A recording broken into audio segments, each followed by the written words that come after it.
How to boost your confidence fast. Practical tips and mindset tools. Welcome. Find a comfortable space. Perhaps you're commuting, taking a walk, or settling in for a moment of peace.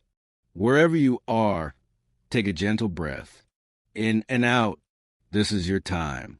This audiobook is titled, How to Boost Your Confidence Fast, Practical Tips and Mindset Tools. And that is exactly what you will get. This is not a theoretical discussion. It is a practical guide, a companion for your journey from self-doubt to self-assurance. We will move step by step from the foundations of your inner world to actionable steps you can take today. Confidence isn't a magical trait reserved for a lucky few. It is a skill, and like any skill, it can be learned, practiced, and mastered. It begins with understanding and grows with action. My voice will be your guide. Our pace will be calm. Our approach will be kind. We will treat your mind with the respect it deserves as we build something new, something strong, something truly confident. Before we begin, I invite you to set a gentle intention. For the next hour, listen with an open mind. When a tip resonates, make a mental note. You don't have to do everything at once. Small steps, consistently taken, create the most powerful change. Are you ready? Let's begin. Chapter 1. The Confidence Blueprint. What it really is and isn't. Many of us chase confidence like a distant horizon. We believe it's a result of perfect outcomes, flawless performances, or universal approval. We think, I'll be confident when I get the promotion, or I'll be confident when I lose the weight, or I'll be confident when everyone finally likes me. This is our first and most important shift. True confidence is not the result of external success. It is the cause. It is not the absence of fear or doubt. It is a decision to move forward alongside them. Let's break down the blueprint. Confidence is built on two core pillars. The first pillar is self-efficacy. This is a belief, deep in your bones, that you can figure things out. It's the trust that you can learn the necessary skills, navigate challenges, and handle the outcomes. It's not about knowing everything.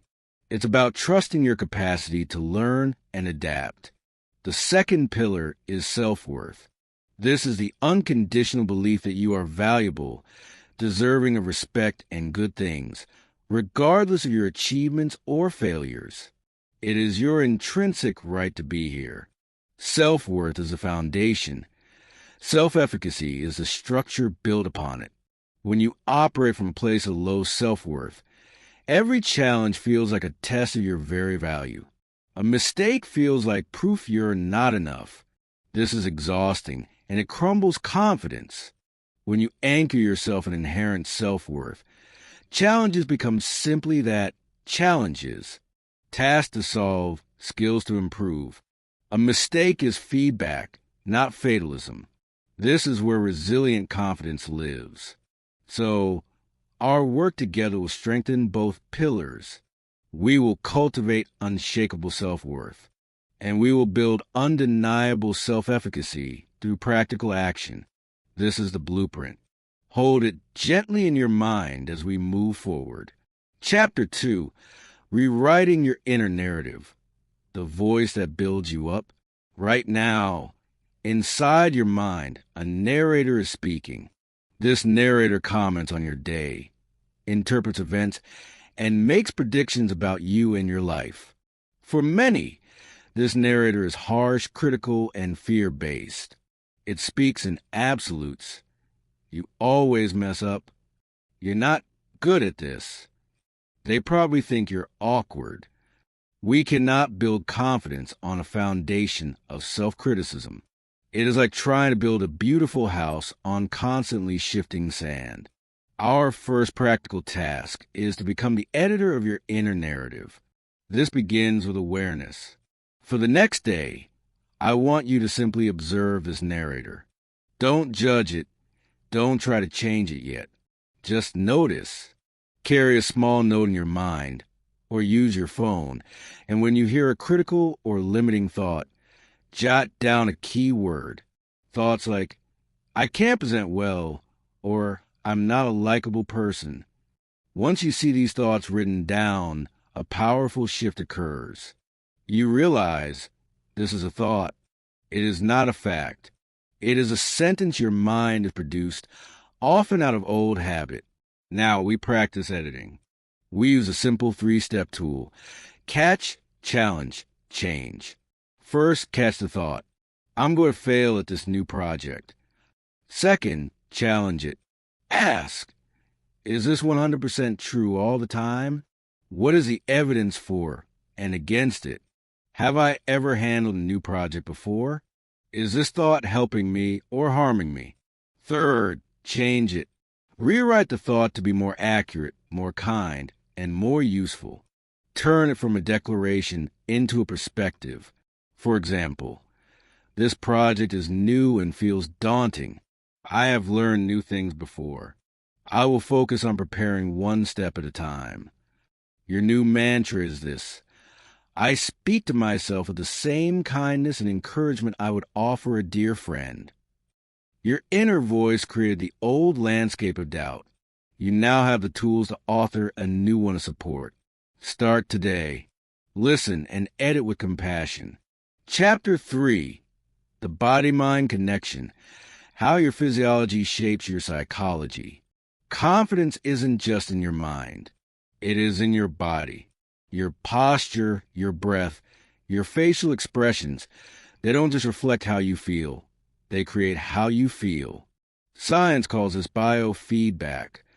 Your brain is constantly monitoring your body state to decide how you should feel.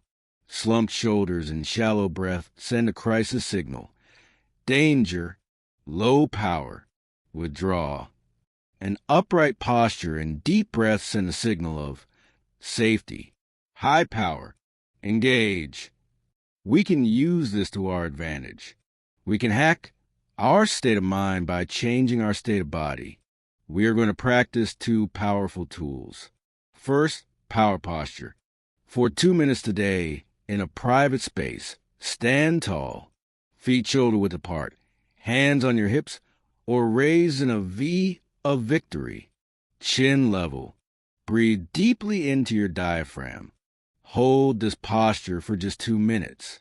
Research shows this significantly reduces the stress hormone cortisol and increases the confidence hormone testosterone. You are not pretending to be confident. You are telling your nervous system to become confident. Second, the anchor breath. This is your invisible tool for any stressful moment. Before a meeting, a difficult conversation, when anxiety spikes. Sit or stand comfortably. Inhale slowly through your nose for a count of 4.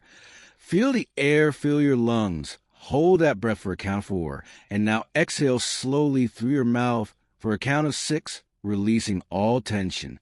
Repeat this 3 times. The extended exhale triggers your body's relaxation response. It tells your brain, I am safe. I am in control. Your body is your partner in building confidence. Treat it with respect. Move with intention. Breathe with purpose. The feeling will follow. Chapter 4, Micro Wins, the exponential power of small successes. We often wait for the big, life-changing win to feel confident. The major promotion, the huge sale, the grand gesture. But confidence is built in the small, consistent, daily furnace of achievement. We build it brick by brick. We're going to engineer a series of micro wins.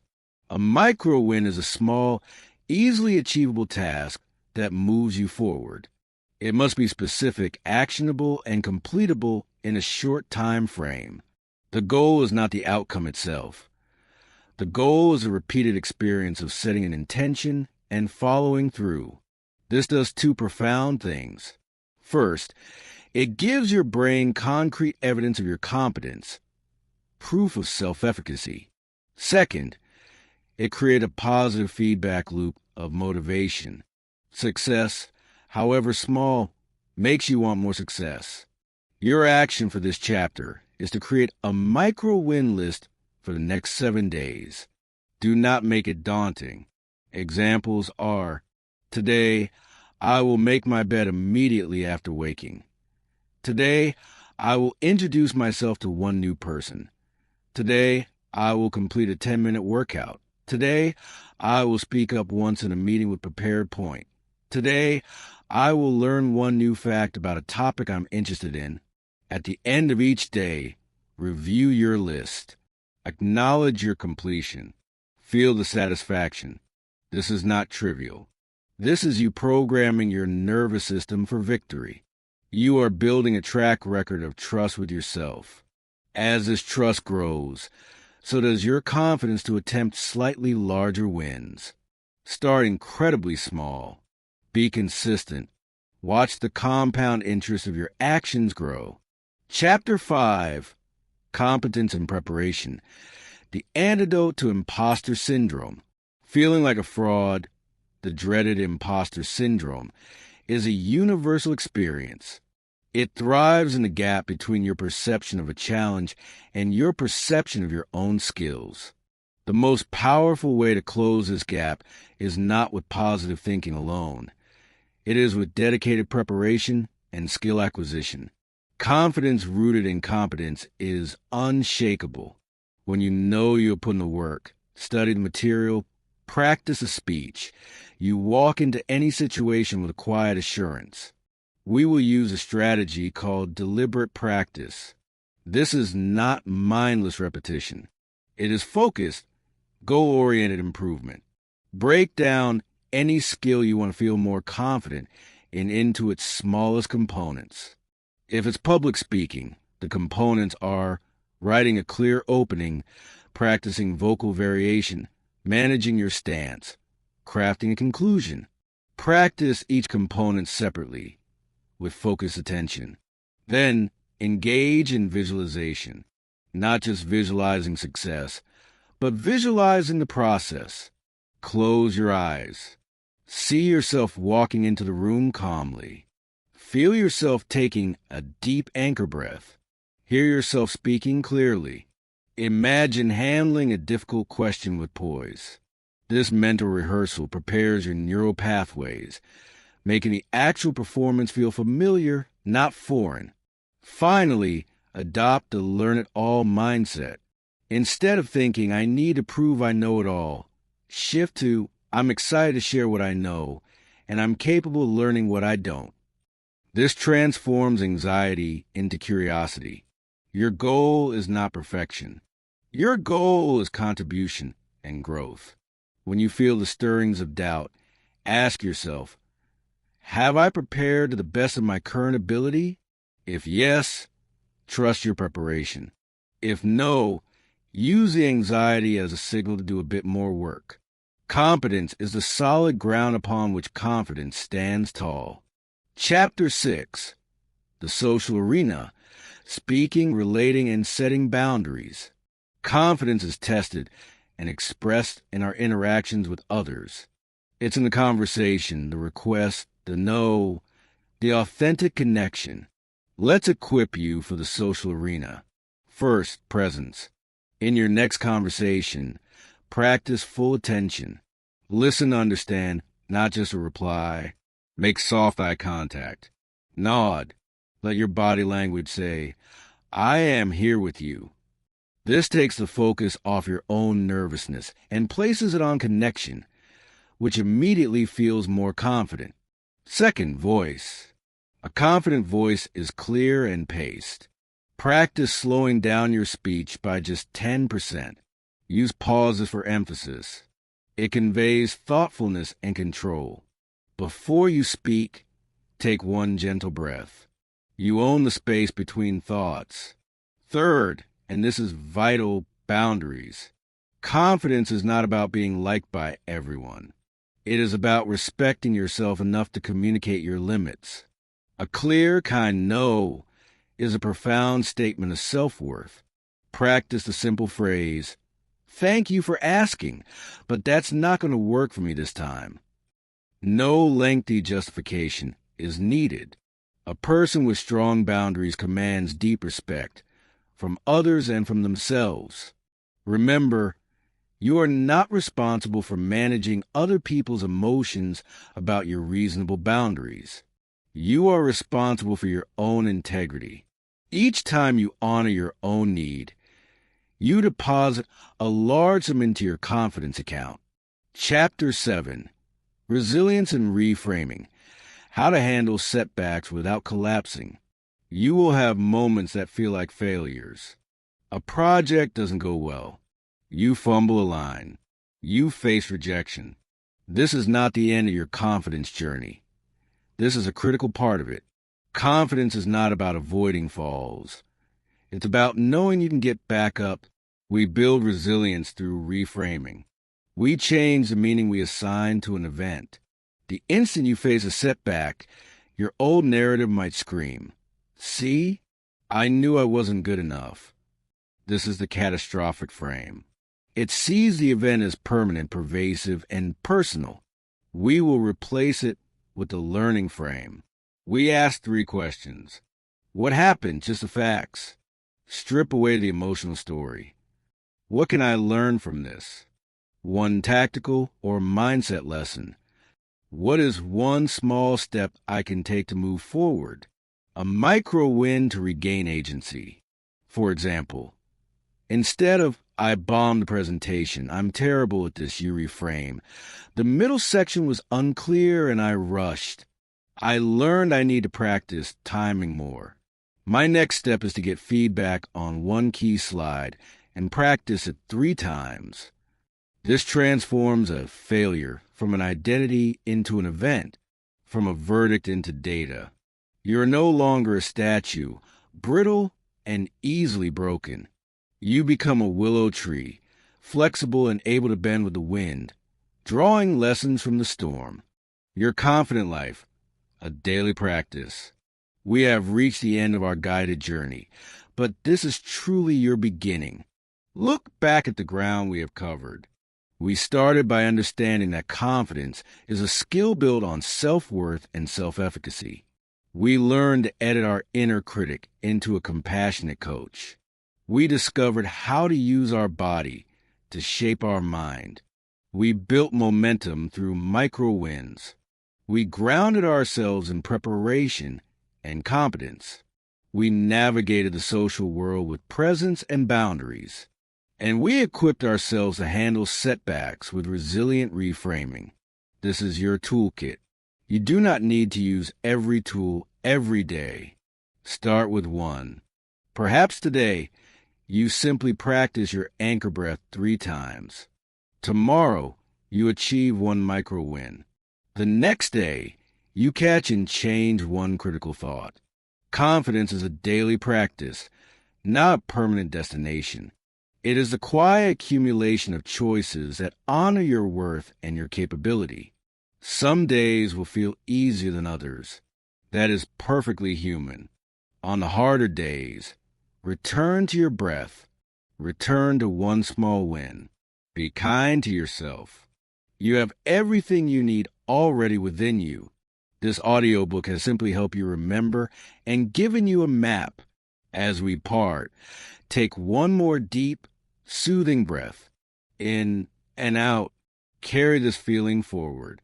You are more capable, more resilient, and more worthy than your doubts have led you to believe. Go now and step into your day and into your life with a new sense of calm assurance. Your confident life is waiting. It starts now. Thank you for listening.